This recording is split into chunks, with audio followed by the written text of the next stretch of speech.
Este podcast é uma realização O Historiante.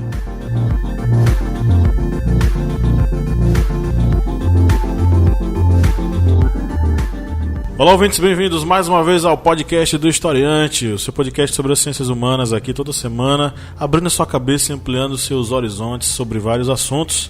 Eu sou o professor Pablo Magalhães e aqui na mesa nós temos o Kleber Roberto.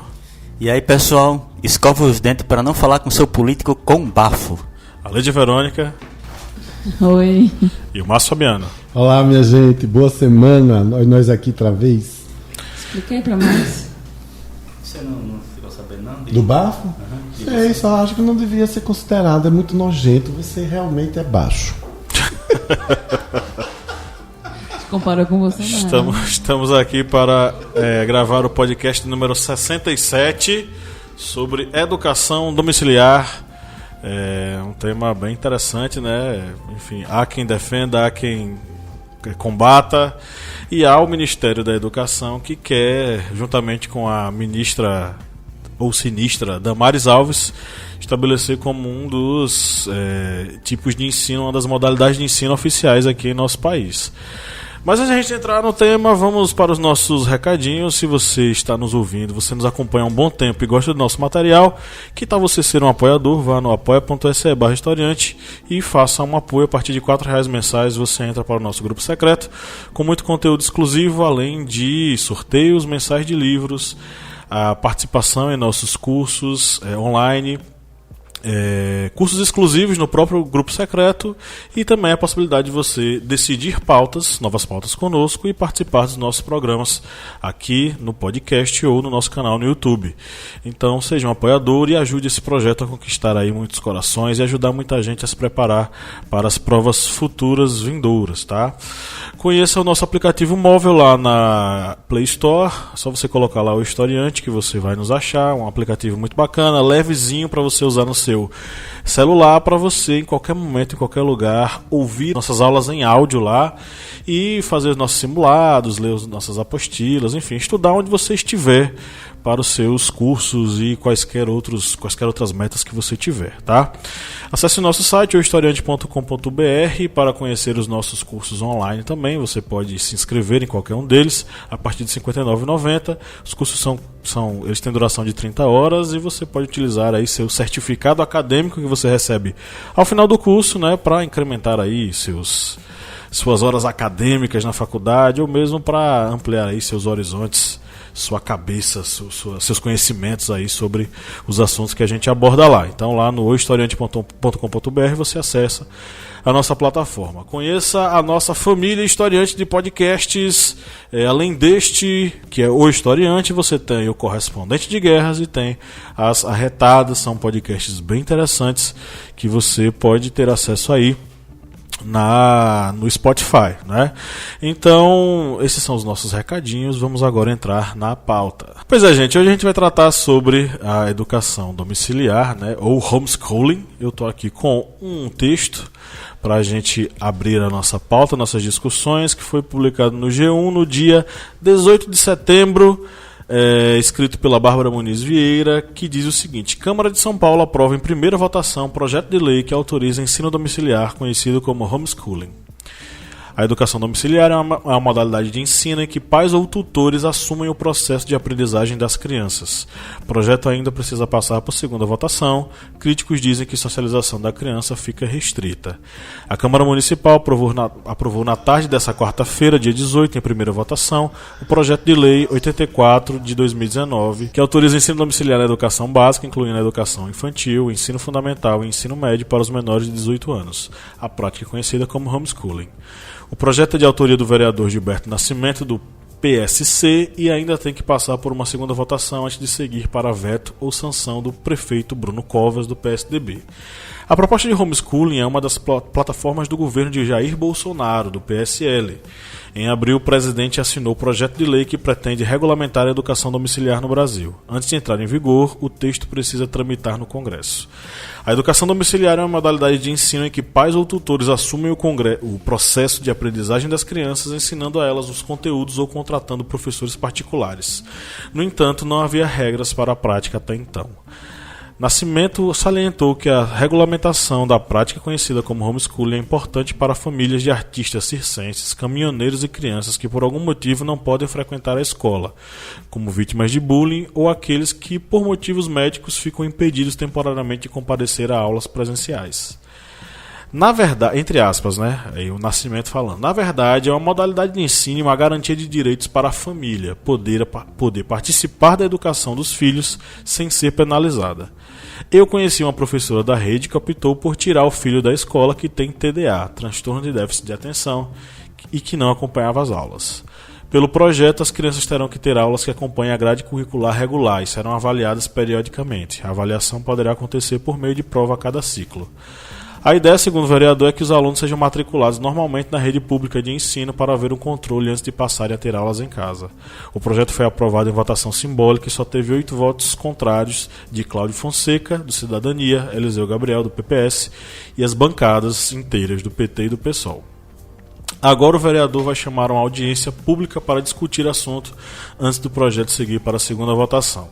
As críticas mais comuns ao método são sobre a possibilidade de a criança ter uma socialização mais restrita e não ter acesso a outras formas de ver o mundo. Outras dizem respeito à proteção dos menores, já que a escola geralmente identifica violências praticadas dentro de casa contra as crianças. Para Carlos Vinícius Reis, diretor executivo da Associação Nacional da Educação Domiciliar, ANED, a pouca socialização é um mito. Na escola, as crianças ficam restritas a um grupo. Na educação domiciliar, ela pode ir a museus, praticar atividades esportivas, ter acesso a mais de um grupo de socialização, defende. A educação domiciliar já é uma realidade em alguns países, né? Eles já praticam ela em larga escala, já é regulamentado. No Brasil ainda é uma novidade. Mas existem algumas peculiaridades da sociedade brasileira que precisam ser levadas em consideração. A educação domiciliar, ela parte do pressuposto de que os tutores legais, os pais, eles se transformam nos seus preceptores, metodológicos teóricos ligados às disciplinas e que também podem contratar determinados professores particulares. Dentro de uma realidade onde a evasão escolar é muito grande, dentro de uma realidade em que os pais pouco participam da realidade escolar e dentro de uma realidade onde você marca uma reunião de pais e mestres e está só os mestres e não os pais, a gente pensa na viabilidade desse tipo de proposta, né? E quais efeitos colaterais ela pode causar. Mas eu vou abrir para que os nossos queridos colegas aqui na bancada se manifestem e digam o que é que eles acham sobre isso. Eu queria começar hoje, meus queridos e querida colega, porque desde que nós decidimos por esse tema, eu estou inquieto. Pessoalmente, trago muitas perguntas aqui para vocês e para nossos seguidores. Particularmente, não vejo, pode ser que algum de vocês ou outros teóricos especialistas me convençam, mas eu não vejo nesse momento, agora, setembro, outubro de 2019, com muita simpatia, esses modelos, essas propostas de educação domiciliar. Quero fazer algumas perguntas. Primeira delas, como fica a avaliação formal desses alunos, dessas crianças, certo? Quando nós saímos do ensino básico e vamos para o ensino médio, e por aí vai, do ensino médio para o ensino superior, nós somos avaliados. Trago essas perguntas aqui para vocês todos. Como é que fica essa avaliação formal? Segundo, tudo bem, você falou aí no texto lido agora pelo professor Pablo, ele fala que alguns defensores dizem que com a educação domiciliar a criança teria outros espaços de socialização, tais quais museus, como você citou, eventos e práticas esportivas que supostamente essa criança iria ter mais tempo. Faço a segunda pergunta utilizando a palavra tempo. Quem vai ter tempo de criar esse menino, essa menina? É um casal? O casal tem renda, os dois, o marido e a mulher, o marido e o marido, a esposa e a esposa. Quem tem a renda suficiente para que um fique educando os filhos em casa? Ainda sobre tempo. Qual vai ser o tempo? De manhã, de tarde, à noite? Se os dois responsáveis ou um responsável pela criança trabalha no horário normal, de 8 a meio-dia, de 2 a 6, à noite é que ele vai se dedicar ao estudo, ao ensino dessa criança, Gente, eu estou com muita dúvida. Como é que vai ser isso? E vou lhe dizer uma coisa para encerrar aqui, viu, colegas? Eu acho simplesmente que o MEC tem que fazer o seu dever de casa. Nós precisamos que o MEC decida políticas, certo? Para que a educação pública se fortaleça, porque a educação pública está enfraquecendo. Não vamos inventar moda, ou não vamos opinar agora sobre uma coisa, se a gente não está fazendo o dever de casa. Primeira série, segunda série, alfabetização. Se a gente não está conseguindo isso. É o que eu penso nesse momento. Porque foram muitas perguntas, né, assim, pertinentes, né? Inclusive, eu acho que a maioria das pessoas, quando falam de homeschooling, pensam nessas questões, né? Principalmente os pais que trabalham fora devem se questionar sobre esses procedimentos, enfim. Realmente, a gente estava discutindo aqui em off, né, antes de começar o podcast. E eu sou a favor da descriminalização da prática do homeschooling.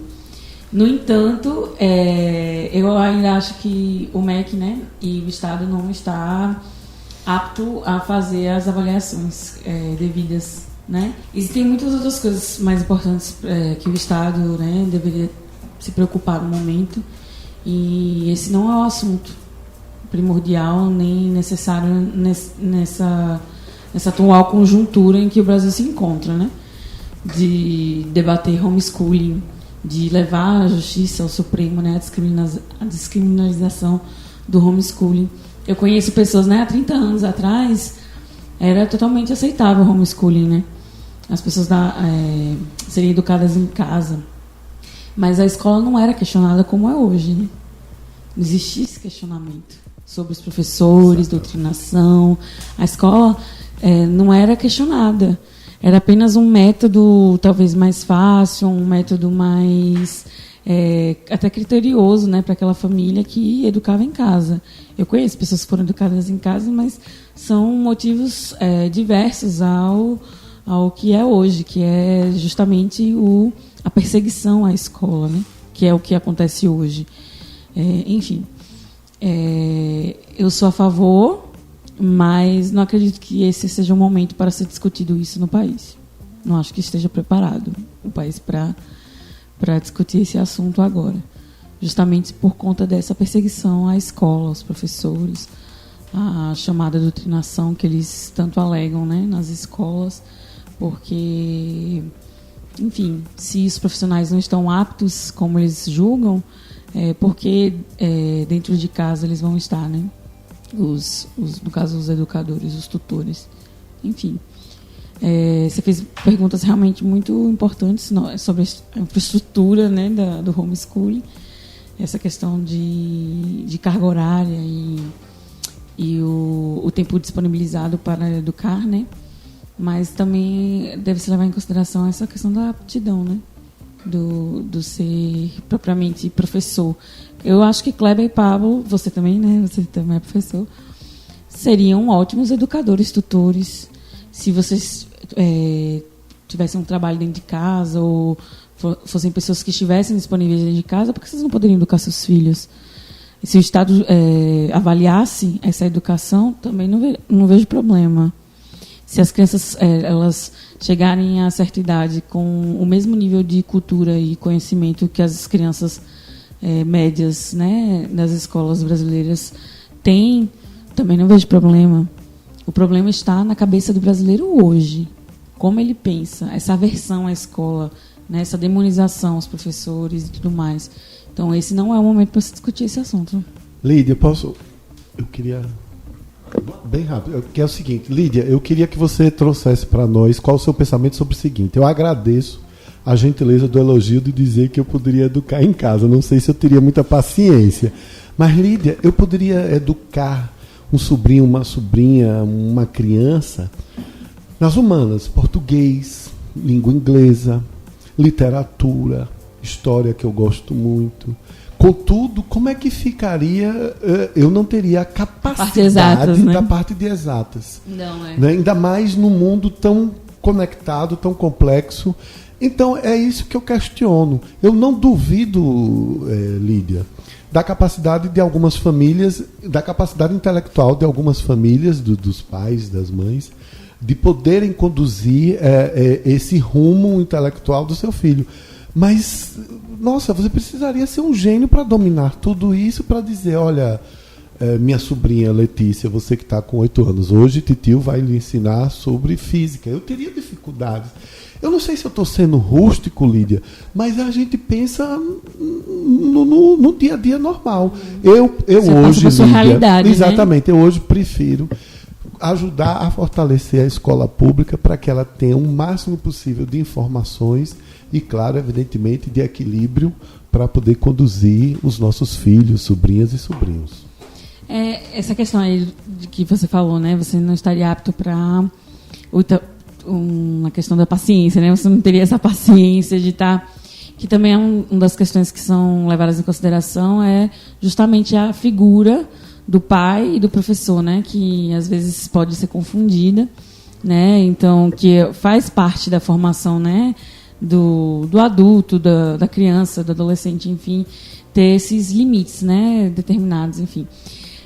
Mas a questão da sua autoavaliação é muito importante. E é levado em consideração isso também na questão do homeschooling. Por isso que eles também são autorizados a chamar tutores, né, para educar, acompanhar enfim, a criança em casa. Que poderia ser essa opção. Eu falo porque eu tive reforço escolar, né? E eu tive pessoas diferentes para fazer o meu reforço escolar. E física, quem me dava era meu tio.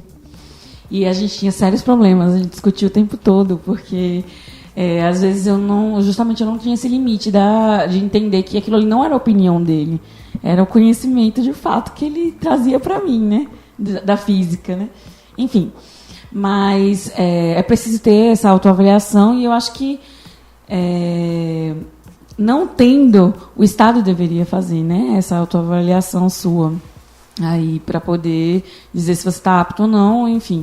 Mas você sabendo que você não tem paciência para isso, para que se aventurar? A minha questão de falar que ser a favor é de não demonizar, por exemplo, a mãe que tem paciência, a mãe que tem conhecimento, que está apta a educar, alfabetizar a criança, pelo menos, e tem o desejo de, pelo menos, alfabetizá-la em casa, né? Os meus amigos, eles foram educados até a 4ª série. A partir da 4ª série, eles foram para uma escola, né? Mas eles tinham outras formas de socialização. Eles tinham a igreja, eles tinham outras atividades extracurriculares, digamos assim, né? Mas eles foram até a 4ª série educados em casa. E aí eu sempre achei isso legal, interessante. Mas a mãe tinha paciência, ela tinha essa boa vontade, disposição, tempo, né? À disposição dos filhos deles. Por que criminalizar, né? Um ato tão bonito. Eu acho bonito. Uma mãe que se dedica, ou um pai que se dedica ali a educar seu filho até determinada idade. Porque eu não acho que seja saudável excluir o convívio social, né? Com pessoas da sua idade, enfim, referências múltiplas, né? De vida para se ter um conhecimento melhor e mais vasto sobre a sociedade em que você está inserido. Mas... não é o momento para se discutir esse assunto. Existem muitas outras prioridades para o MEC levar em consideração nesse momento que a gente está no Brasil, como o analfabetismo, né? Que já são 11 milhões, se eu não me engano, 11, alguma coisa milhões, ou seja, está crescendo de novo. Pessoas com mais de 15 anos que são analfabetas, né? Deixou-se passar isso aí. E isso é crime. E eu acho que está certo. Tem que criminalizar mesmo o pai que, inclusive, a Constituição, o Código Civil, o ECA, o Código Penal, todos eles criminalizam os pais que não fazem seus filhos ter acesso à escola. Isso sim deve ser criminalizado. Agora, criminalizar um ato desse, que os pais têm o desejo, disponibilidade, condições, aptidão para educar seus filhos em casa, eu não acho que deveria ser um crime. Mas não é um momento para se discutir esse assunto, porque, como eu falei, há 30 anos atrás, a escola não era demonizada como é hoje. Não é questionado os métodos, nem, enfim. Bem, segundo alguns dados que podem ser encontrados em vários sites, por exemplo, um artigo no site novaescola.org.br, em um artigo do mês de abril agora de 2019, já indica que a estimativa é que 15 mil crianças e adolescentes já estejam praticando o ensino domiciliar no Brasil. E o ensino domiciliar ele já é permitido em mais de 60 países, entre eles Estados Unidos, Canadá, França, Portugal, Grã-Bretanha. Países com um nível social bem mais elevado que o Brasil. E para uma das respostas para o professor Márcio Fabiano sobre a questão da avaliação, dentro desse projeto de homeschooling vai ocorrer o seguinte: um processo que já está sendo estudado, que vai ser o primeiro, o cadastro da criança junto ao Ministério da Educação. E esse cadastro da criança não é somente o cadastro da criança, mas o cadastro social dele. Os pais vai fazer, digamos, toda uma avaliação social dele. E depois vai ser cadastrado o plano pedagógico individual para aquela criança. Dentro desse plano pedagógico pode ocorrer vários modelos de conteúdos, mas desde que não fuja daquele padrão, daquele modelo da base educacional do MEC, para que a criança não entre em defasagem educacional. Sobre a questão da avaliação, é uma avaliação anual. E essa avaliação tem condições de ter uma recuperação sobre a nota da criança, caso ela não atinja a média necessária. E isso, segundo o governo, já é para acontecer a partir de 2020, ou seja, a partir do ano que vem. Dentro desse plano também de educação domiciliar, os pais eles não precisam ter uma formação pedagógica. Mas vale ressaltar, o plano individual pedagógico vai ter que ser apresentado num ato da matrícula, digamos, dessa criança junto ao Ministério da Educação. Qualifica também o professor, né? É nesse momento em que deve ocorrer a entrada de várias instituições de educação em EAD. Pois, por ser um governo liberal que facilita o acesso de empresas, isso aí vai ser um grande filão para várias empresas lançarem literalmente cursos EAD de ensino fundamental 1, ensino fundamental 2, educação básica, porque vai atentar para a terceira questionamento do professor Márcio, o tempo. Vivemos numa sociedade que o tempo é inimigo de todos. Todos estão ali correndo por questão de minutos, para economizar minutos, para ganhar alguns segundos de vida. E as famílias, pela questão da renda, acabam se dividindo. Pai e mãe acabam tendo que estudar. E isso aí vai abrir uma brecha para, se os pais que trabalham fora quiserem educar seus filhos em casa, eles vão ter que acessar uma plataforma de ensino EAD, que deve ser uma plataforma que deve ter os custos muito mais baixos do que uma plataforma de que educação, digamos, particular presencial, porque como uma plataforma EAD, tudo deve ser distribuído através de mídias online. Não estou aqui querendo desmerecer os cursos EAD, mas vai ser uma perspectiva futura, pois nós vivemos numa sociedade em que a comunicação, a internet, ela já está presente. A gente não dá para tentar tampar o sol com peneira e imaginar. Não, a educação vai ser o resto da vida. Quadro branco, pincel, professor, cadeiras, alunos. Nós vivemos uma sociedade em constantes modificações, em constantes aprimoramentos tecnológicos. E a educação EAD, ela vai ser presente em nossa sociedade cada vez mais. Isso é uma realidade. Tem condições de prover uma internet boa, um equipamento... Vai para a educação física, normal, tradicional. Tem que ter essa opção. Vai ter essa opção. Só que aí, bicho, a gente tem um problema, viu? Porque é o seguinte, do mesmo modo que as outras várias áreas, elas demandam que profissionais específicos trabalhem nelas para que exista um trabalho bem feito, do mesmo modo na educação isso é necessário. Existem muitas pessoas que dizem, mas pedagogia, história você pode fazer AD, medicina não, tem que ser presencial. Tudo bem, o risco que está nas mãos de um médico é um risco muito maior e imediato de morte de alguém.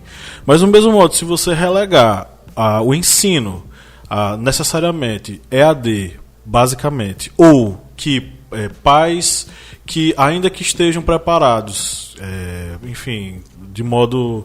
Porque o cara é um arquiteto, eu vou educar meu filho em casa. Por quê? Porque eu sou bom em matemática. Porque isso vai acabar acontecendo.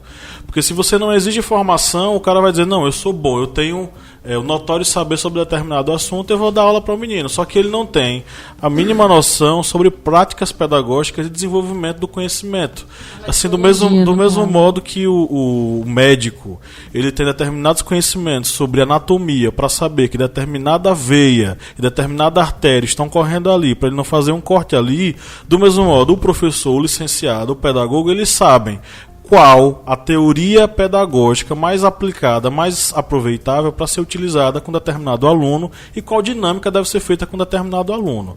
O que esse homeschooling está fazendo, ele é diferente dos outros países. Primeiro, que ele está querendo se impor como um sistema oficial do Ministério da Educação, como uma espécie de fuga das escolas. Porque o homeschooling aliado ao EAD estão sendo apresentados para que exista uma alternativa à escola doutrinadora marxista para que seu aluno não vire um bandido, não vire um militante de esquerda. É isso que está sendo utilizado. Dentro desse contexto, essa proposta de homeschooling e essa proposta de EAD, elas não devem seguir adiante, porque elas estão querendo ser colocadas como uma espécie de guerra à escola, e na verdade isso não existe. Eu acompanho colegas meus, professores de educação estadual, municipal, os trabalhos que eles fazem são trabalhos fantásticos, e sem aquele espaço ali de conhecimento e de construção de sociabilidades, e isso é Piaget, você não ia ter um desenvolvimento naqueles alunos, um desenvolvimento cognitivo tão bom. Então, assim, se não existe... E aí tem toda aquela questão, a coisa que a gente viu na graduação, que a gente achava um saco. Ai, meu Deus, aula de pedagogia. Eu não quero mais cadeira de pedagogia. Pedagogia é cortar papel 1, cortar papel 2. Eu lembro dessa piada. Eu lembro muito bem dessa piada. Na verdade, não. O que a gente via em pedagogia eram teorias interessantíssimas sobre o processo de construção do conhecimento. Aí você pega um pai formado em engenharia. Eu sou bom em matemática, eu vou dar aula de matemática para o meu filho. Aí ele está lá, enfiando a matemática na cabeça do moleque, naquele estilo bem tradicionalzão, com a regona batendo na cabeça dele. Tem que fazer assim, tem que fazer assim. Porque ele não tem a mínima noção sobre o processo de aprendizagem dos cálculos matemáticos. Ele sabe matemática. Ele não sabe ensinar matemática. Aí é outra história. Então, assim, do mesmo modo que nós temos professores bons, capacitadíssimos para dar aula, como também professores meia boca, nós vamos ter aí pais preparados, que fizeram licenciatura, que têm essa noção de passar adiante conhecimento, como pais que sem qualquer preparo, mas que vão dizer, eu vou deixar meu filho estudar história com aquele comunista. Eu não, eu dou aula de história aqui em minha casa. Pinochet salvou o Paraguai. Pinochet salvou o Chile. Porque o Chile estava tendo a invasão soviética. E pronto, aí cagou a história todinha. E outra coisa que eu queria ter comentado antes, sobre que Márcio Fabiano fez os questionamentos, utilizando essa sua linha de raciocínio e utilizando aqui a lista de países que ele falou aqui que fazem a avaliação anual. Eu vi, que a França ela tem requisitos bem, como eu posso dizer, ela é muito criteriosa na avaliação dela. E ela coloca a ciência como das matérias a serem estudadas em casa. Ciência, computação, tecnologia, são assuntos que devem ter no conteúdo das matérias que são ensinadas dentro de casa. Tudo que vocês falaram aí, né? Sobre a avaliação e essa questão que Pablo trouxe agora, com o pensamento demonizando a escola, demonizando a história, e também nós vivemos num país que hoje demoniza a ciência, né? A ciência, ela é totalmente questionada. Ela é vencida por argumentos de opinião, né? Como é que se fala? Opinião própria. Enfim, a ciência, por exemplo, nunca seria debatida dentro de casa, se a gente for pensar, né, nos novos homeschoolings. Eles escolheriam quais matérias eles gostariam de dar ou não. E se fossem obrigados a darem, dessa forma como o Pablo está falando, né? Distorcendo a partir do seu ponto de vista, da sua opinião própria, enfim. Nessa questão do homeschooling, a educação domiciliar, há muitas pessoas que são a favor, contra. Os que são favoráveis a esse método de ensino indicam que esse ensino ele vai ser melhor porque vai ter intervenção dos pais, que vão indicar as necessidades das crianças, e também indicam que haverá menos assédio moral, sexual ou bullying contra essas crianças. É um detalhe que cai por terra porque já se sabe que a grande maioria dos casos de assédio contra as crianças ocorre dentro do ambiente familiar. 88%, se eu não me engano. Ou seja, se for analisar isso aí, que a criança não vai sofrer assédio sexual estando em casa, isso aí cai por terra. Isso aí. E os que são contra, os especialistas que são contra, eles indicam que haverá uma dificuldade no processo de socialização dessas crianças, pois não estão num ambiente escolar. Isso tanto vai dificultar a socialização dessa criança com outras pessoas, como até a questão da aprendizagem, porque uma criança convivendo com a outra, ela acaba pegando o ritmo e se adaptando àquela necessidade educacional daquele ambiente. E outras críticas contra o homeschooling, que está tentando ser aprovado, é a verificação do padrão de qualidade desse ensino domiciliar, que muitos críticos argumentam algo que já está sendo debatido nesse podcast, que muitos pais eles podem ter uma boa formação acadêmica em determinados assuntos, mas eles não têm uma formação pedagógica para passar esse conhecimento para os seus filhos. E aí pode surgir a dificuldade de aprendizagem dessas crianças. Mas é um assunto que suscita muitos prós, muitos contras, e é algo que nós vamos ainda continuar debatendo dentro desse podcast. Passando a Limpo. Vamos lá para o Passando a Limpo. Foi bem difícil fazer esse Passando a Limpo de hoje, porque quando nós falamos de educação, por mais louco que pareça, a notícia ela acaba sendo verdade, porque os membros aqui dessa mesa acabaram vendo em algum site. Principalmente quando for questão de Damares Alves, né? Aí a gente já sabe que a pior loucura pode ser verdade. Aí deu um trabalho, eu consegui fazer um. Eu só vou fazer um hoje porque foi bem difícil, mas isso eu acho que vai quebrar a cuca de vocês. Vamos lá para a pergunta do nosso Passando a Limpo. Em um material que foi entregue pela Secretaria de Educação de Fortaleza, há o seguinte texto, entre aspas: abraços, carícias e beijos eram muito comuns entre as classes populares, assim como a masturbação infantil, a qual era realizada pelos pais e pelas amas com o intuito de acalmar as crianças. Fecha aspas, entre parênteses, Nunes, vírgula, 1987, vírgula, não dá para identificar aqui a abreviação, porque está meio apagado, 1980. Essa apostila, ela foi verdadeira ou falsa? Rapaz, eu acho que essa apostila foi falsa e a Damares falou sobre ela. Não sei, acho que a Damares falou alguma coisa aí sobre masturbação, que não sei. É tão verdadeiro quanto o kit gay.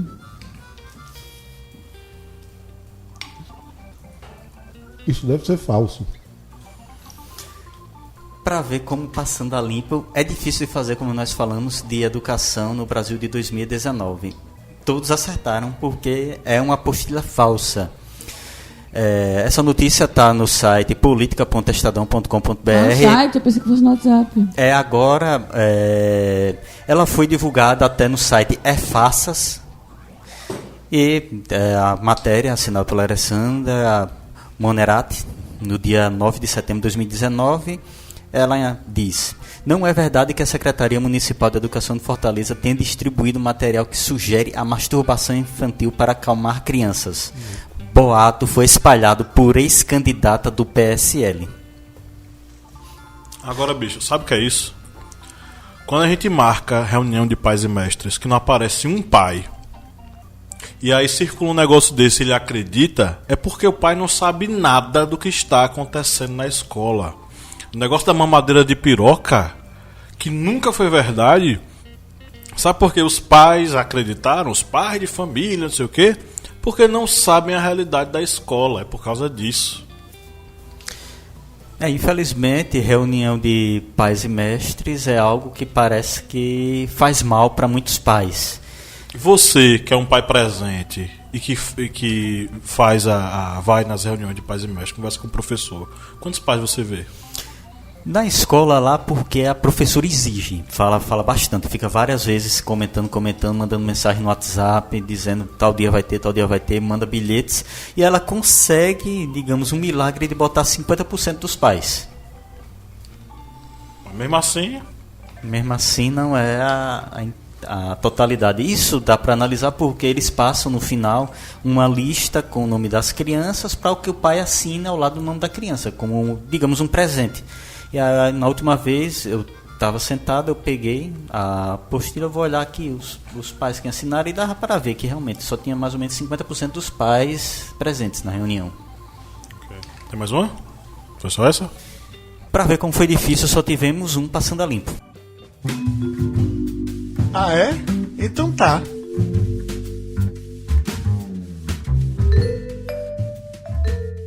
Ok, então vamos aí para as nossas interações com os ouvintes, né?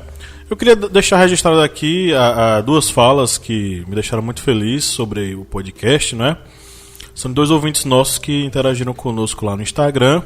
Um deles é o Vitor Gabriel, a gente fez a postagem aí sobre Attack on Titan, que saiu segunda-feira. Ele mandou uma mensagem aqui que estava esperando por essa belezinha, né? Pois aproveite porque tem muito conteúdo interessante aí. A gente fez uma análise bem legal e teve a participação do nosso apoiador Flávio, né? Esteve lá ao vivo conosco. E a Larissa Noleto, que mandou aqui pra gente que ela procura ouvir no mínimo 2 dos nossos podcasts todo dia, gente. Vocês estão ouvindo isso? Muito arrasou, bom. Larissa. Todo dia pelo menos 2 e diz que adora, ama o podcast. Tá maratonando. Ela colocou aqui: parabéns pela página, podcast e aplicativos são excelentes. Um grande abraço aí, Larissa. Continue nos ouvindo, né? E o Vitor Gabriel, aproveite aí essa minipédia que ficou bacana, não foi, Kleber? Falou sobre legal. Japão, falou sobre a Alemanha hitlerista, falamos sobre o anime, falamos sobre fascismo, falamos sobre várias coisas. E o próximo minipédia já está quentinho, já está para sair do forno. Pois é, aguardem. Vamos lá para as interações. Vou logo aqui de cara com um que é sempre presente com comentários super relevantes, que é o nosso seguidor Vitor Hugo Ferreira. E ele comenta o seguinte: eu acho interessante. Embora essa minha opinião seja meio impopular entre meus amigos, acredito que o ensino EAD pode proporcionar uma aula completa para uma criança que tem que andar horas até a escola, desde que o governo desenvolva atividades lúdicas de campo e forneça materiais necessários. Embora utópico, eu não acredito que uma criança que mora no sertão nordestino tem acesso a uma aula completa e esteja apta para concorrer em um vestibular. Ensino domiciliar seria uma solução imediatista que tenta resolver mais problemas logísticos do que no próprio ensino. Então, não acho que só isso resolva, mas é um caminho a se pensar. Ele até no final aqui botou entre aspas, ficou meio longo, desculpas. Sem desculpa, Vitor Hugo. É assim que a gente vai fazendo o conhecimento, com comentários bem relevantes. E é o que nós falamos aqui em nossa mesa. O ensino domiciliar, a gente pode discutir, dizer não vai entrar, mas ele vai ser algo que, em dado momento, ele vai estar presente em nossa sociedade. O MEC, o Ministério da Educação e Cultura, não sei nem se é MEC ainda, Ministério da Educação e Cultura. No Brasil tem cultura, gente? Eu nem sei mais se tem cultura. Mas o nosso Ministério da Educação e Cultura, ele deveria estar preocupado com outras situações. Agora mesmo, nesse dia que nós estamos gravando aqui, no dia 30 de setembro, nós estamos gravando esse podcast, o ministro, o Weintraub, ele disse que vai liberar... Weintraub. Isso mesmo, esse cara aí. Ele vai liberar aquela verba contingenciada, e boa parte dessa verba contingenciada pelo Ministério, ele vai ser enviada para as universidades. Mas ainda tem alguns bilhões ainda que estão retidos pelo Ministério da Educação. E isso é algo preocupante, é algo que deveria ser debatido. Não era o homeschooling que era para estar sendo debatido aqui, porque é algo que vai ser presente em nossa sociedade. Quer queira, quer não, podemos debater ou não, mas é algo que vai estar presente na nossa sociedade. Sobre a questão das pessoas no interior, alguns locais realmente têm muita dificuldade, por exemplo, de ter o acesso à internet, ou até mesmo luz elétrica. E isso dificultaria muito na questão do homeschooling, de um pai que, por exemplo, vai precisar de um ensino EAD para complementar o ensino que ele vai repassar para o seu filho. Ou seja, essa questão do homeschooling, ele não deve ser abordado apenas como algo imediatista, algo vai tampar um buraco, pois as necessidades tanto da estrutura social como da estrutura educacional são muito grandes. Tentar implantar algo sem que tenha um aporte nessa estrutura social e educacional, ou seja, apenas liberar uma lei para que os pais eles tenham essa liberdade e muitas vezes a criança fique à mercê de uma defasagem educacional muito grande, é algo muito arriscado para o futuro do nosso país. Sem falar que o grupo do homeschooling é uma minoria, né? Então, não é o momento de defender, desculpa aí, essa minoria, né? Desculpa aí. Mas esse interesse é mínimo, né? Para o Estado, eu acho que deveria ser mínimo nesse momento. A Vanoca, Vanoca13, ela disse: eu falaria da parte legal e da votação do STF que não permitiu que os pais tirassem os filhos da escola para ensiná-los exclusivamente em casa. Eu acho que essa parte do exclusivamente em casa é porque eu acho que tem alguns países que eles fazem... É misto, né? Eles têm que ter alguns horários, determinadas matérias, talvez, de socialização em escolas, não é isso? Quando eu estava lendo lá dos tipos de homeschooling, né, dos países, eu acho que tem um país que, alguns, né, não só um, que prioriza essa questão da socialização em escolas com pessoas da mesma idade, enfim. E o STF, né, agora dia 12, negou o recurso que eles recorreram, né, da decisão da decisão primária e foram colocaram um recurso, né, para ver se eles conseguiriam, né, mais votos a favor. Mas o STF não foi unânime, mas a maioria votou que não deveria ter o homeschooling, enfim, continua sendo crime. Tirar a criança da escola, enfim, porque por conta de todas as questões que a gente analisou aqui agora, né, a questão da socialização,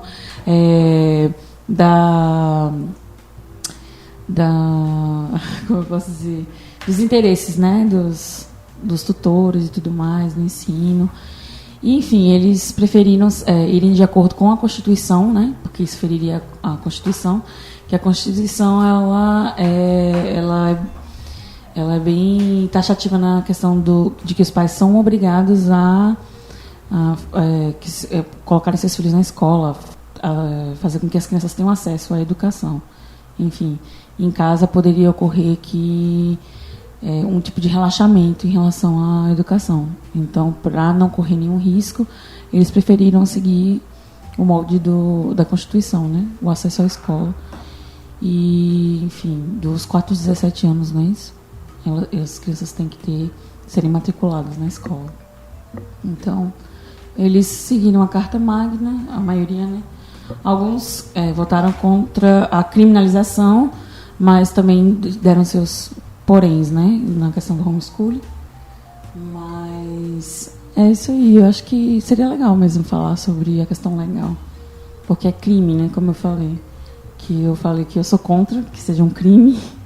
No entanto, não acredito que esse momento da sociedade, né, esteja preparado para ter um homeschooling, nem o MEC sentar para discutir a questão do homeschooling e, enfim, avaliações e tudo mais. Eu acho que o MEC tem outras prioridades agora. Eu leio outra pergunta, né? Desculpa, como ela falou da questão legal, o artigo da penal que dá 15 dias a 1 mês e multa para os pais que têm um certo de relaxamento com a educação, né, dos filhos, tiram ele da escola, enfim. O artigo 246. Quem quiser ler, se inteirar melhor do assunto, é isso aí. Ok, agora nós vamos interagir com a pergunta do Pedro Sena Aula. Ele diz o seguinte: esse foi o tema da prova do concurso da Prefeitura de Campinas no dia 8 de setembro desse ano, para os candidatos que concorreram à vaga para professor/professora. O tema foi: a substituição da educação escolar pela educação domiciliar traz benefícios para as crianças? Em primeiro lugar, Pedro Sena, obrigado aí por interagir com a gente. Quero dizer que você percebe que o historiante está sempre antenado com os temas mais vibrantes da sociedade. Quando nós não sabíamos que a Prefeitura de Campinas tinha escolhido esse tema para a redação do concurso, mas a gente fica feliz porque a gente está aqui antenadíssimo com o que acontece no Brasil. Antes de comentar a sua pergunta, eu quero dizer o seguinte: esse tema está tão... vamos dizer assim, eu não queria dizer polêmico, mas esse tema chega de tal maneira que eu acho equivocada que a gente está, inclusive, falando em homeschooling. Tem que falar em inglês não, tem que falar em educação domiciliar. Essa mania nossa de querer achar de que o que acontece na América vai servir de bom para a gente. Olha como a gente fala as coisas no automático, não é? Esse é o ponto. Pedro, eu vou lhe ser muito sincero. Você está ouvindo agora a minha fala pela segunda vez e eu continuo ainda com muitas dúvidas em relação à educação familiar. Concordo com Lídia, eu acho que não é o prioritário nesse momento. Acho que o MEC tem muitas coisas aí que são mais prioritárias. E eu queria dizer ao amigo lá que falou, ele diz o seguinte, o Vitor Hugo Ferreira: embora utópico, eu não acredito que uma criança que mora no sertão nordestino tenha acesso a uma aula completa e esteja apta a concorrer a um vestibular. Olha, Vitor, eu preciso dizer duas coisas. Em primeiro lugar, existem sertões e sertões no Nordeste. Existe um sertão ainda que eu acredito que seja esse que você está acostumado a receber informações pela grande mídia, que ainda carece de algumas, vamos dizer assim, alguns benefícios mais fáceis em outras regiões. Mas existe um sertão que é extremamente rico, extremamente culto. Nós temos no Piauí uma instituição particular, o Colégio Pedro II, que é considerada uma das melhores do país há anos. Nós temos aqui no Nordeste várias ações na área da educação que têm sido premiadas, lembrando que nós somos os campeões em História e Matemática, tá? Então, sem querer forçar a barra no meu nordestinês, é preciso que a gente vá um pouco além e procure muitas informações para não repetir chavões. O que eu acho que você tem, o que nós precisamos refletir juntos, eu e você e todos os outros historiantes, tá bom. Se eu digo que no Nordeste, no sertão nordestino, não tem condições de ter uma aula completa, eu retorno perguntando: o que é uma aula completa? Certo? Então, eu acho que nós precisamos entender um pouco mais de pedagogia, de práticas pedagógicas. Para mim, Márcio, professor, e quando eu me lembro de quando eu era aluno, eu fui aluno de escola pública por 2 vezes, uma aqui na Bahia, numa cidade sertaneja, a outra no interior de Minas. Em ambas, eu me lembro que minha mãe sempre comentou, não houve nada que desabonasse a minha participação nessas escolas. As escolas forneceram, claro que era nos anos 80 isso, nos forneceu a mim e as minhas irmãs um ótimo, vamos dizer assim, forneceu a mim e as minhas irmãs muito conhecimento. Nós lembramos muito, principalmente eu e minha irmã mais velha, desses momentos. E aí eu acho que nós não podemos simplificar o pensamento. EAD não resolve tudo, EAD resolve algumas coisas bacanas. Eu acho que o que acontece no sertão e no interior do Brasil, não sei, não sou especialista em pedagogia, talvez práticas pedagógicas que utilizem mais o dia a dia dessas pessoas, que utilizem mais como referências, como estudo, o que acontece no entorno, na vida dessas pessoas. É isso que eu penso. Vou procurar, é sempre bom a gente trazer esses temas, porque a gente se força a estudar mais, a argumentar mais, e o bom debate leva à evolução de um país. Vamos aqui para um comentário do nosso seguidor, Flávio dos Santos, e ele comenta o seguinte: um assunto que vem ganhando força nos últimos anos devido às paranoias de setores reacionários e da conquista de espaço de religiosos na política brasileira. Isso é péssimo para o processo de socialização do educando, fato que impede o seu desenvolvimento e impossibilita tratar de sentimentos como o individualismo e a intolerância. Flávio, isso realmente vem ocorrendo, principalmente em alguns setores que se utilizam mais, de um discurso mais radical. Como já comentado aqui no início desse podcast, das pessoas que acham que a escola é um local que vai perverter as crianças, que vai doutrinar as crianças em uma ideologia socialista, comunista. Isso daí ocorre principalmente nos setores da sociedade em que há essa ligação principalmente com determinadas vertentes religiosas, principalmente vertentes religiosas cristãs, já que o discurso atual é do Brasil patriótico, conservador, que mantém as tradições judaico-cristãs.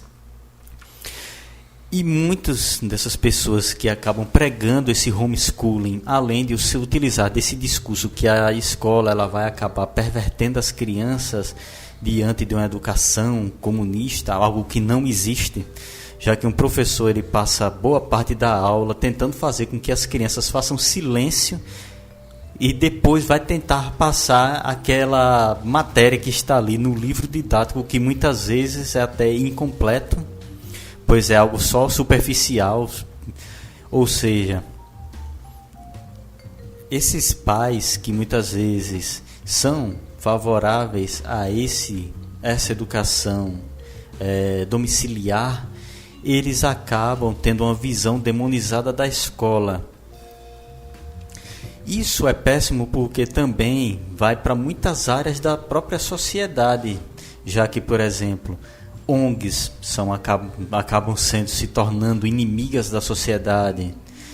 Até mesmo a proteção do meio ambiente é algo que é ruim, porque é uma pauta, como é que dizem, uma pauta globalista liderada por George Soros para uma dominação mundial. E aí acaba entrando o meio ambiente. Os comunistas eurasianos também. Os comunistas eurasianos, isso, muito bem, professor Paulo. Aí vem essa questão do meio ambiente, vem a questão das ONGs, vem a questão da educação.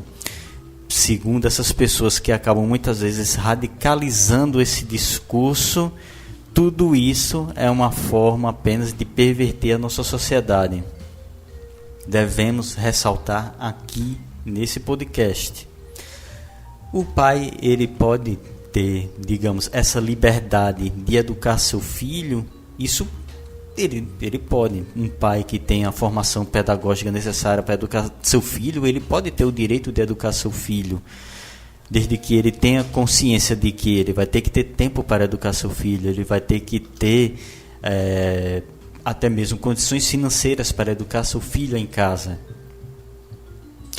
Mas não devemos esquecer que a educação domiciliar não é um tapa-buracos para que o governo não venha mascarar as deficiências da educação, pois a educação tem outros problemas a serem abordados. Eu queria agradecer a todas as pessoas que mandaram seus comentários para a gente interagir aqui. É muito bacana sempre ouvir vocês. E se você que está nos ouvindo está afim também de interagir conosco, é só você mandar uma mensagem ou no @ohistoriante no Instagram, ou no Facebook, ou no Twitter.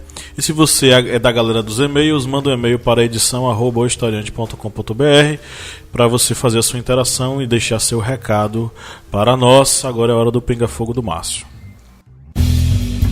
Pinga Fogo do Márcio. Queridos amigos e amigas, como vocês lidariam criando filhos e educando-os em casa? Como seriam as avaliações? Como vocês dividiriam os papéis de pais, professores, certo? Como seria a hora da merenda?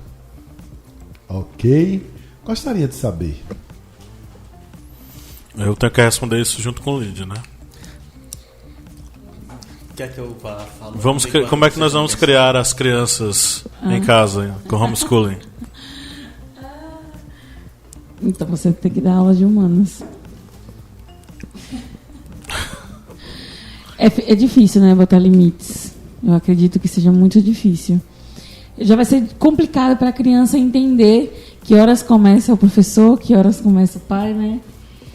Enfim, aquela questão que eu trouxe lá atrás, que eu acho bonito, né? Essa dedicação, enfim, com todos os critérios possíveis. Mas eu acho que até certa idade seria aceitável. A partir de uma idade que a criança precisa, né, conhecer outros limites, outras realidades, acho que seria interessante tirá-lo de dentro de casa. Especialmente nessa questão de conhecer outros limites, né? Porque dentro de casa vai ser praticamente impossível. O lanche vai ser o almoço. enquanto estuda uma tabuada, toma o café da manhã. Enfim, isso para quem tem tempo integral, né? Para ensinar em casa. Eu não sei como é que a gente faria no nosso caso. Mas seria importante, né? Colocar limites, horários, enfim. Eu ia falar que os pais já obrigatoriamente têm que fazer um homeschooling quase que natural. Essa questão de conduzir o menino a museus, a zoológico. Eu não vou ter que colocar zoológico porque existe uma discussão muito grande sobre essa questão de zoológico, mas conhecer museus, conhecer o cinema, conhecer espaços culturais, conhecer e respeitar os animais, conhecer a realidade deles, apresentá-lo para essa questão, isso é obrigação de todo pai, toda mãe. Agora, quando parte disso para uma questão específica, com matérias específicas, com conhecimentos específicos e mais densos, extrapola a possibilidade do pai conseguir ajudar. Existe um homeschooling que é básico, necessário, natural de todo pai, que é conduzir ele nesse caminho de conhecimento da cultura, né? Eu tenho certeza que os pais de vocês apresentaram em determinado momento alguma questão, alguma formação cultural que foi para além disso. Meu pai, que é uma pessoa que diz que gosta de ler, mas dorme na primeira página do livro, né? Meu pai me apresentou as principais obras literárias que eu li na minha adolescência. O meu primeiro livro, lembro até hoje, chama-se Viagens na Minha Terra, de um escritor português chamado Almeida Garrett, do período romântico de Portugal. E ele, na total ignorância dele sobre esse autor e sobre esse livro, ele me presenteou com esse livro, que para mim foi fundamental para conhecer um estilo de leitura completamente distinto daquilo que eu via na escola. Então foi um homeschooling sem ser necessariamente oficial, enfim. O que eu estou querendo dizer é que os pais obrigatoriamente eles têm esse encargo de conduzir essa criança aos conhecimentos culturais e abrir a sua cabeça para várias coisas. Criança muito bem cuidada, muito bem criada, com várias referências boas e bacanas, se torna um aluno muito interessante. Entendeu? E aí eu falo na perspectiva de professor. Eu tenho alunos que são alunos fantásticos, que tiveram uma base maravilhosa. O menino diz, não, meu pai me levou para viajar em tal lugar, me apresentou a tal coisa, eu nunca esqueço, e por aí vai, os relatos são os mais variados possíveis, e aluno que tem base familiar bacana, cultural, é um aluno muito massa, entendeu? Então... A casa seria a atividade extracurricular, né? Que daria, digamos assim, embasamento, né, para todas as outras coisas aprendidas na escola. Legal. Acontece, né, naturalmente, como você falou. Agora pensando, acontece, perdoe.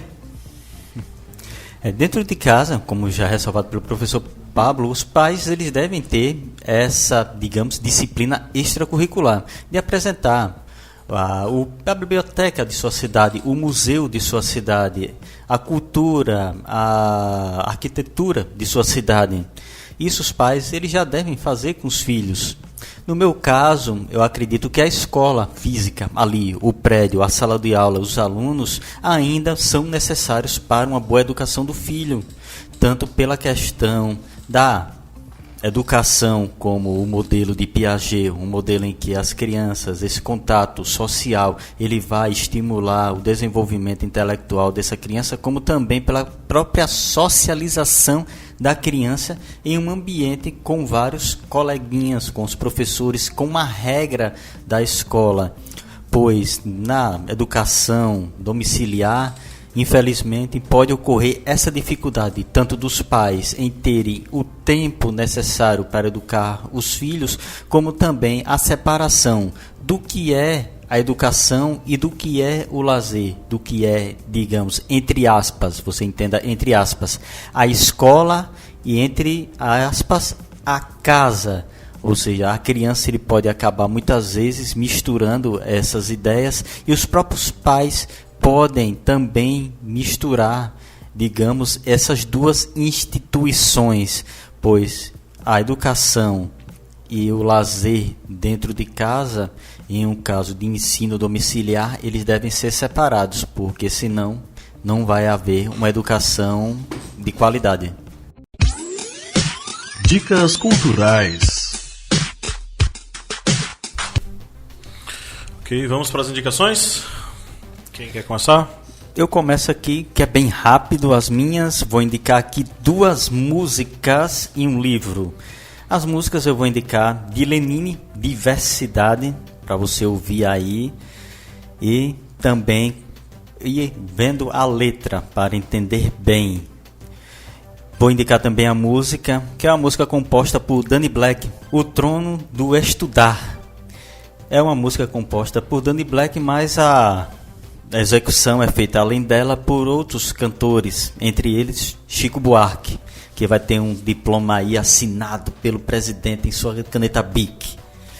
E vou indicar também um livro, que é a última obra de Paulo Freire, Pedagogia da Autonomia, que é um livro excelente para você aí que vai tentar fazer o homeschooling, educar seus filhos em casa. Eu vou fazer uma indicação que é o seguinte. Há um tempo atrás eu costumava utilizar um filme interessante, bacana, assim, eu achava muito bom, para os meus alunos de pedagogia, né, que era Escritores da Liberdade. É um filme batido com a Hilary Swank, não sei se vocês já assistiram? Escritores da Liberdade. Rápida sinopse: Escritores da Liberdade é um filme que trata de uma professora recém-saída da graduação que queria mostrar serviço, né? Ela queria dar aula porque a paixão dela era dar aula. Só que ela chegou numa escola onde a realidade era bem complicada. A escola dela era uma escola de periferia, onde negros e latinos estavam estudando lá, com sérias dificuldades e com acesso muito grande do tráfico na escola. Inclusive alunos da turma dela eram traficantes. E aí o que aconteceu? o grande milagre da pedagogia e da percepção pedagógica construtivista maravilhosamente exemplificado nesse filme. Ela começou a dar aula de acordo com a realidade dos alunos. E teve uma coisa fundamental, que foi o ponto central da virada dela na história. Foi a utilização do livro O Diário de Anne Frank. E ela mostrar para eles, ela é professora de literatura, que olha, em algum momento na história, na Europa, uma menina branca, só que não era branca como essas brancas que vocês têm aqui, uma menina branca judia, perseguida, marginalizada, ela escreveu esse diário para falar o tanto que ela sofreu com a perseguição que ela teve. E através do conhecimento dessa história, ela acaba fazendo com que os alunos eles se engajem de uma forma tão fantástica e tão avassaladora que esse filme é baseado em fatos reais. Tá? Então essa história realmente aconteceu, apesar dos tons bem suaves que são dados por Hollywood, como sempre, né? Mas é um filme fantástico que mostra o poder que tem um projeto pedagógico bem organizado e bem feito dentro da escola, num processo de socialização, construindo conhecimento ao estilo piagetiano, entendeu? Então é fantástico e a história é maravilhosa, o filme é muito bom e eu não vou contar o restante do filme, porque aí você vai assistir e vai descobrir o que foi que aconteceu com essa galera. Minhas indicações hoje vão ser um mix de indicações. Eu queria indicar qualquer obra da escritora Cora Coralina, uma senhorinha, uma fofa, uma poeta, poetisa de grande força, uma cronista delicadíssima, tá? Que não teve tanto acesso à educação formal, mas no entanto é uma prova bem viva de que qualquer um pode construir suas narrativas, sua história. Acho que a leitura de Cora Coralina, além do que, nos faz entender um pouco mais sobre o Brasil, esse Brasil profundo, ela é de Goiás e tudo mais, esse Brasil mais interiorano. E eu queria também indicar um site para que você possa visitar e quem sabe você possa visitar esse local presencialmente, que é o site do Museu do Homem Americano, que fica lá em São Raimundo Nonato, no Piauí. Em tempos em que há essas discussões sobre a educação familiar, sobre o que deve ou não deve ser transmitido às nossas crianças, a essa geração de crianças que em 20 anos serão os adultos que irão comandar o país, é muito importante que nós sabemos o que nós temos aqui nesse Brasilzão tão grande, tão rico e tão relevante e que pode nos tornar cidadãos e cidadãs bem melhores.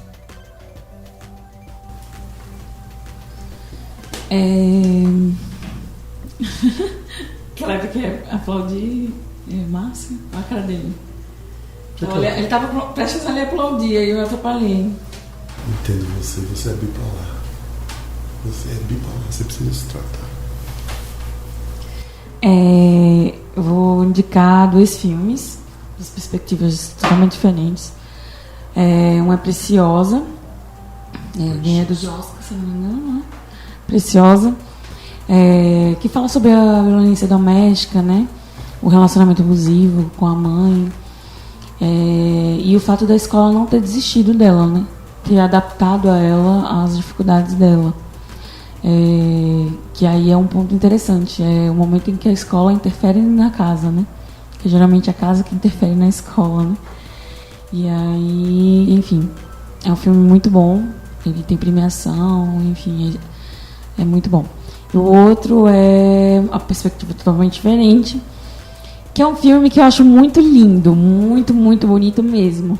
Mas eu questiono muito ele, que é o Capitão Fantástico. Eles educam as crianças conforme a ideologia que eles têm, né?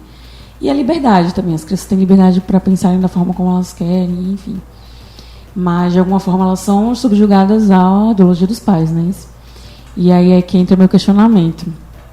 Porque eles têm um ótimo relacionamento, eles têm disciplina, limites, e, enfim, eles leem muito, pensadores e com ideias diversas, enfim. É muito bonito, assim, de ver, embora seja utópico, né? Mas o meu questionamento vai também sobre os limites dos pais, né? na criação e na educação. É um filme muito bonito mesmo, como eu já falei aqui algumas vezes, mas eu questiono determinados comportamentos no filme, especialmente sobre o limite do pai e do professor. É isso. Então, Capitão Fantástico e Preciosa. Bom, é isso. Chegamos ao final de mais uma gravação de podcast aqui. Foi maravilhoso estar com vocês até esse momento. Para aqueles que nos ouviram até agora, parabéns, vocês são guerreiros. E se você curte nosso conteúdo, lembre-se de que nós estamos com o nosso como é que é o nome? Crowdfunding, né? Nosso crowdfunding lá no apoia.se/historiante. A partir de R$4 mensais você vira nosso aluno, enfim, apoiador e vira aí, né, membro do nosso grupo secreto com muita coisa bacana de vantagens. E se você quiser só seguir a gente, pode seguir também. Vai lá no Instagram, vai lá no Facebook, segue a gente, assiste nossos vídeos lá no YouTube, lá na TV Historiante, e a gente vai ficar por aqui. Um abraço e nós três vamos dar um tchau. Nós três? Tchau. Tchau. Sabe o que significa crowdfunding? Exatamente isso.